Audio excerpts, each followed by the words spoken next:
Teenage Mutant Ninja Turtles Out of the Shadows. I have not seen any Turtles movies. Do you like the Ninja Turtles? I did when I was a child, and I loved the movies as a child. Did you ever watch the Max Landis pitch of a Ninja Turtles movie that I sent you? I did, and it was fun. Yeah, I mean, it really worked for me. Raphael pulls away the coat on the rooftop.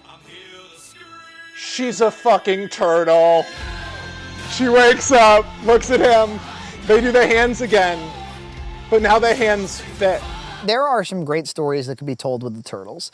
They're freaks. It's of course an absurd sort of comedic premise, but it's also about being lonely. It's about growing. You know, there's a scene in the original movie, Teenage Mutant Ninja Turtles the movie, from 1990, which I love. It's a coming-of-age film. There's a scene where Raphael comes home from the movies right after his little scuffle with Casey Jones, and it's lit by candle, and Splinter is like, Come talk to me by the fire. And Raphael's like, nah, I gotta go to bed. And he's like, no, you're gonna listen to me right now.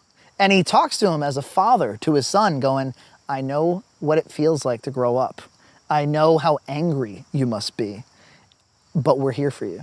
And you're gonna get over this someday. I don't know how long it's gonna take, but we're here for you. Right? Doesn't it, right?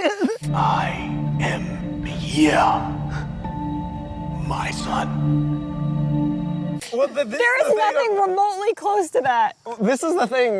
This was like basically an indie film, the original. Yeah, it was Teenage New Line Mutant Cinema, which is weird because it was after the success of the animated show, Yeah. which was a huge thing. Yeah. But it was probably tough to tackle. I mean, it's the kind of thing that we saw with superhero movies until Iron Man did it, where it's like, how do you make this subject matter a believable film? I mean, how do you put turtles on screen? And it's probably just something no one felt comfortable touching. So if they were, I mean, you say what you will about the Jim Henson costumes, the lip syncing or whatever else, but you will never tell a relatable story with giant CG hulking things. No. And once again, the greater the spectacle grows, the more you're just out of it. And this movie tried to throw in everything, plus the kitchen sink. And the spectacle gets so big that it gets boring and constant, and we talked through like the whole thing. We kept finding ourselves lost in conversation.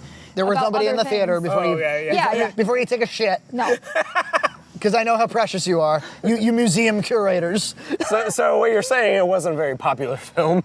Yeah, I mean, Or we went to a showing that wasn't. The trailers had us kind of pumped because they were doing like Run DMC's Tricky to it, and there's Bebop. Bebop and Rocksteady in a yeah. tank. I was like, this is gonna be great.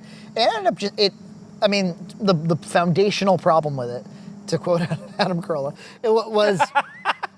was that it felt like it was written by a 14-year-old. And I don't just mean like 14-year-olds love boobs and explosions. No, I mean like the reading level of it was, the jokes were just kind of like clumsy, the way a 14-year-old would not be able to tell a joke. And nothing led into the next thing. No. It was, and then he shows up, and then he shows up, and then he shows up. There's a whole and thing it's about like maybe we can turn into humans with the mutagen and stuff, and it actually doesn't go anywhere at all. It never matters. Yeah. They get Baxter Stockman in there. I don't really know why he's in the movie. They force Krang in there. Krang and Shredder have a quick scene together at the beginning, and you're like, what the fuck is this? And they retrofit Shredder because they fucked him up so royally in the first one that they kind of tried to retrofit him, and then he ends up not being, he's immaterial to the whole plot. And then the whole they have a technodrome, but it's only in pieces in the sky, so it's not underground. Oh, it's in the sky. It's in the sky. Everything's in the sky. It's in the fucking sky. And it just, and Bebop and Rocksteady are actually like, this is coming from me, like they're actually too fucking juvenile.